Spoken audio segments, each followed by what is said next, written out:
I call Phil Twyford.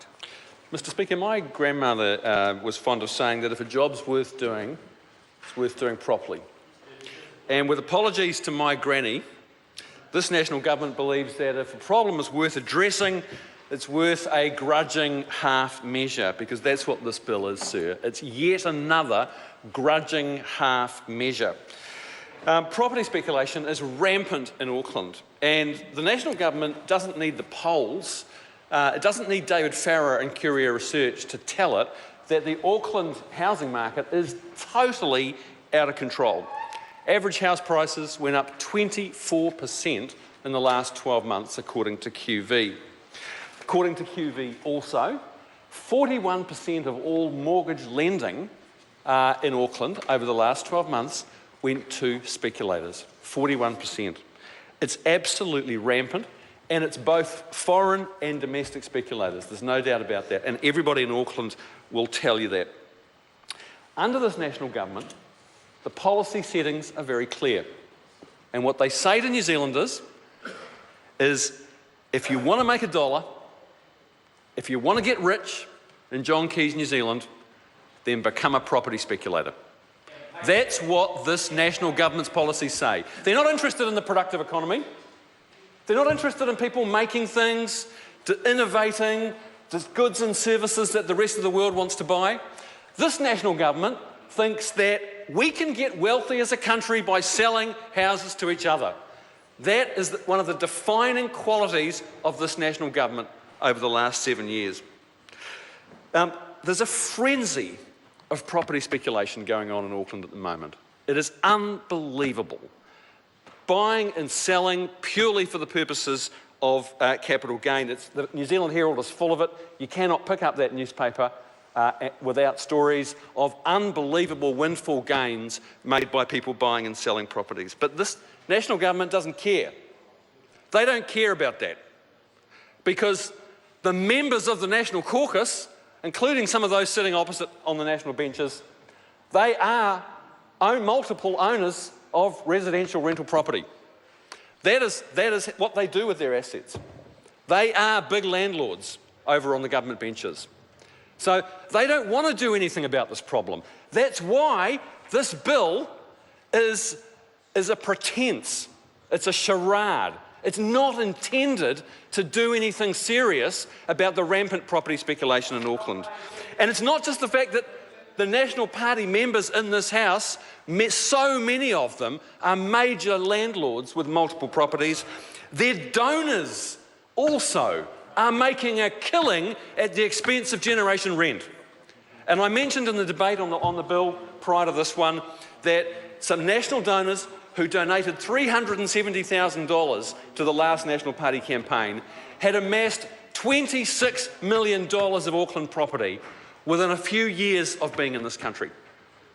That is the other reason why National don't want to do anything about the problem of property speculation. But there's another reason, and that is that the Prime Minister has made a cynical political calculation.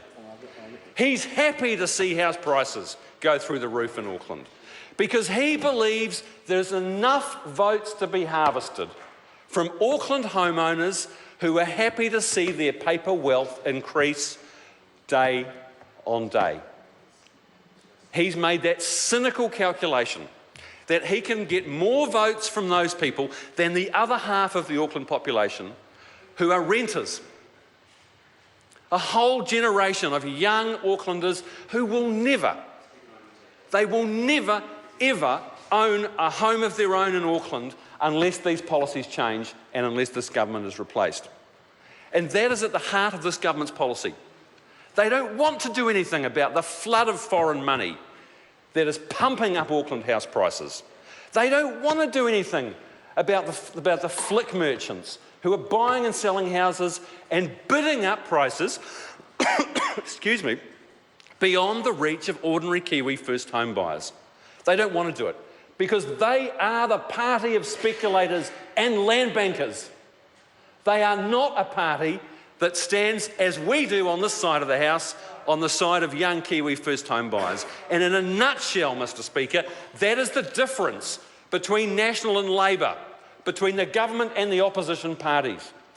We want to rein in Auckland house prices.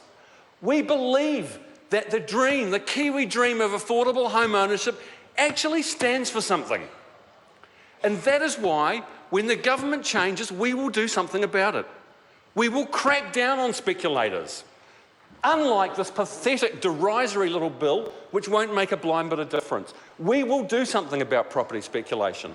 We will ban offshore foreign buyers from buying existing houses in this country. We will do that. We will have a register of foreign property ownership so that it's transparent, so that New Zealanders can see what's going on. Because Kiwis have had a gutsful of their land and their property and their houses being sold out from under them under this national government.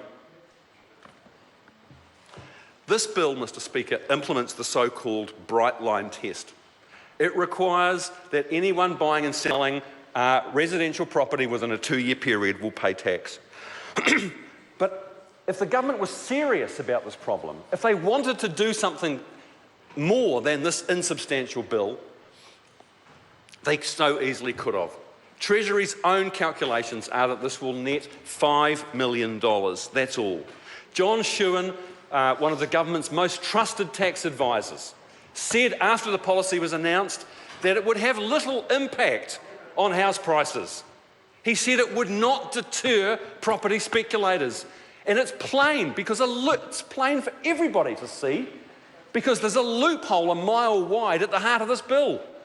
All speculators need to do is hold on to the house for 2 years and a day and then sell it.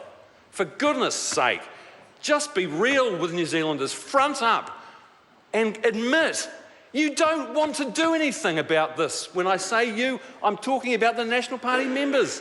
Just be honest.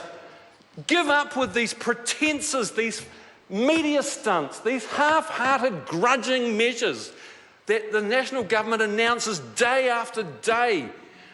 Poor old Nick Smith, he can't have any self-respect left. The indignity of standing in this house day after day and having to defend this charade of a housing policy. The game is up.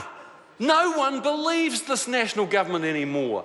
That's why on issue after issue on housing, the polls say that 60%, 70%, 80% of New Zealanders don't believe you anymore. They want a register of foreign buyers. They want a policy that seriously cracks down on foreign property buyers. They want a policy that actually builds houses, not this special housing areas policy you've got. So for goodness sake, National Party members, be honest with New Zealanders. They don't want this ridiculous pretense.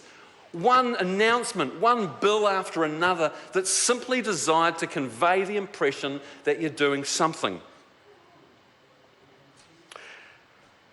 The Reserve Bank, Mr. Speaker, have enacted more serious policy about curbing demand in the Auckland housing market than the government has. This national government has outsourced its housing policy to the Reserve Bank. Listen to Grant Spencer's speeches on housing. He gives one about every week. And what's he been saying for the last 6 months?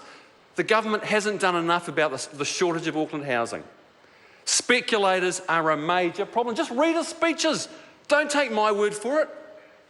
The Reserve Bank Governor and Deputy Governor, the mouthpieces of the central bank of this country, they are hardly firebrand socialists.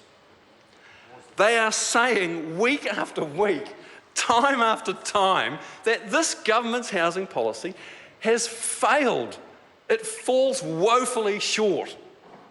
Speculators are a problem. They are driving up house prices. They are a threat to the financial stability of the banking system and the whole economy. So do something about it. Not this ridiculous bill that your own tax advisors say won't make any difference. This housing crisis calls for serious action. It is driving inequality between generations, between Auckland and the rest of the country. It's a social and economic disaster. And this bill won't make a blind bit of difference. I call Alistair.